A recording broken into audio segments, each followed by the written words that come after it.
बहुत समय पहले गंगा नदी के किनारे एक प्राचीन नगर बसा हुआ था। इस नगर में व्यापार, अध्यात्म और ज्ञान का संगम था। नगर के एक कोने में एक वयोवृद्ध साधु तपस्या किया करते थे। उनका नाम स्वामी अच्युतानंद था। वे वर्षों से घाट के किनारे बैठकर लोगों को जीवन की सच्चाइयों का ज्ञान देते थे। हर दिन सुबह होते ही वे अपनी कुटिया से बाहर आते और घाट के पास बैठकर ऊंचे स्वर में कहते, जो चाहोगे सो पाओगे, जो चाहोगे सो पाओगे। लेकिन वहां से गुजरने वाले लोग उन्हें एक पागल समझते थे। कुछ लोग हंसते, कुछ उन्हें उपेक्षित कर देते तो कुछ उन पर व्यंग्य कसते। लेकिन साधु इन सब की परवाह किए बिना अपने शब्दों को दोहराते रहते। एक दिन नगर में रहने वाला एक युवा व्यापारी, जिसका नाम अर्जुन था, घाट के पास से गुजरा। उसने साधु की आवाज सुनी और रुक गया। अर्जुन महत्वाकांक्षी था, लेकिन अब तक उसे सफलता नहीं मिली थी। वो एक हीरो का बड़ा व्यापारी बनना चाहता था, परंतु न ही उसके पास साधनों की कमी थी और न ही उचित मार्गदर्शन। उसने साधु के पास जाकर पूछा, महाराज, आप कह रहे हैं कि जो चाहोगे सो पाओगे। क्या आप सच में मुझे वह दे सकते हैं जो मैं चाहता हूँ? साधु ने मुस्कुराते हुए कहा, बिल्कुल पुत्र, लेकिन पहले बताओ तुम्हें क्या चाहिए? अर्जुन उत्साह से बोला, मुझे हीरो का सबसे बड़ा व्यापारी बनना है। क्या आप मेरी सहायता कर सकते हैं? साधु ने उसकी आंखों में झांका और बोले, बिल्कुल, मैं तुम्हें वह 2 अनमोल वस्तुएं दूंगा जिनके बल पर तुम अपनी इच्छाओं को पूर्ण कर सकते हो। अर्जुन उत्सुक था। उसने सोचा कि साधु उसे कोई जादुई पत्थर या खजाना देंगे जिससे वह अचानक अमीर बन जाएगा। लेकिन साधु ने जो कहा उसने अर्जुन की सोच को बदल दिया। साधु ने अर्जुन की हथेली को पकड़ते हुए कहा, पुत्र, मैं तुम्हें दुनिया का सबसे अनमोल हीरा दे रहा हूँ। इसे लोग समय कहते हैं। इसे अपनी मुट्ठी में कसकर पकड़ लो और इसे कभी मत गंवाना। तुम जितने चाहो उतने हीरे इससे बना सकते हो। अर्जुन कुछ समझ नहीं पाया।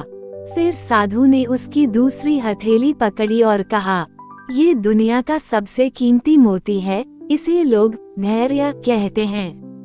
जब कभी तुम्हें समय देने के बावजूद परिणाम न मिले, तब इस कीमती मोती को धारण कर लेना। जिसके पास यह मोती है, वो दुनिया में कुछ भी प्राप्त कर सकता है। अर्जुन ने साधु की बातों को ध्यान से सुना और सोच में पड़ गया। उस दिन से अर्जुन ने संकल्प लिया कि वह अपने समय का सदुपयोग करेगा और धैर्य बनाए रखेगा। उसने हीरो के एक प्रसिद्ध व्यापारी श्री रामदास जी के यहाँ नौकरी करने का निर्णय लिया। वहाँ जाकर उसने कहा, मुझे इस व्यवसाय को सीखना है। मैं मेहनत करने के लिए तैयार हूँ। श्री रामदास ने उसकी निष्ठा देखकर उसे छोटी छोटी जिम्मेदारियां देनी शुरू की।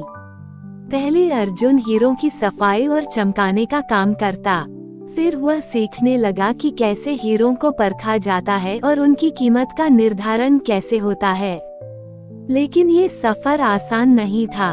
कई बार वह गलतियां करता, कई बार उसे लोगों के ताने सुनने पड़ते, लेकिन उसने हार नहीं मानी।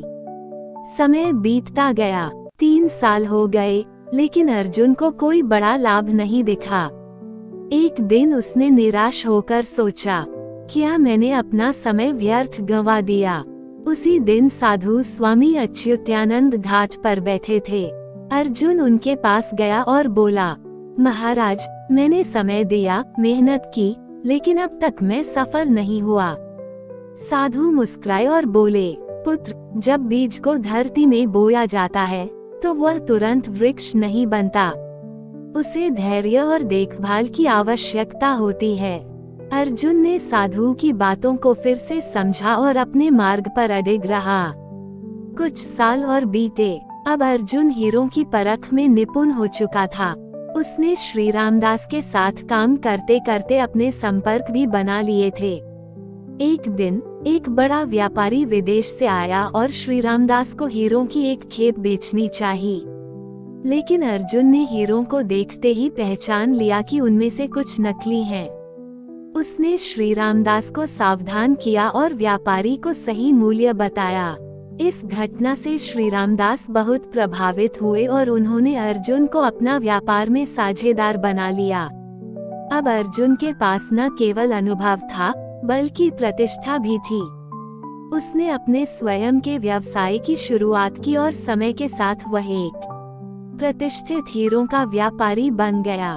कई साल बाद अर्जुन फिर से उसी घाट पर गया जहां साधु अच्युतानंद अब भी बैठे थे। वो उनके चरणों में गिर पड़ा और बोला, महाराज, आपकी दी गई 2 अमूल्य वस्तुओं ने मुझे सफल बना दिया। साधु ने मुस्कुराकर कहा, पुत्र, यह मेरी वस्तुएं नहीं थीं।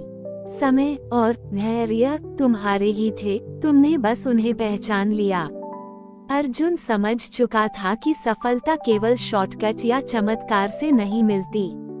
समय और धैर्य वे 2 अमूल्य रत्न हैं जिनके सहारे कोई भी अपने सपनों को साकार कर सकता है। इसलिए हमें भी चाहिए कि हम अपने समय का सम्मान करें और धैर्यपूर्वक अपने लक्ष्यों की ओर बढ़ते रहें। समय को व्यर्थ न करें, ये सबसे कीमती धन है। धैर्य रखने वाला व्यक्ति अंततः सफलता प्राप्त करता है।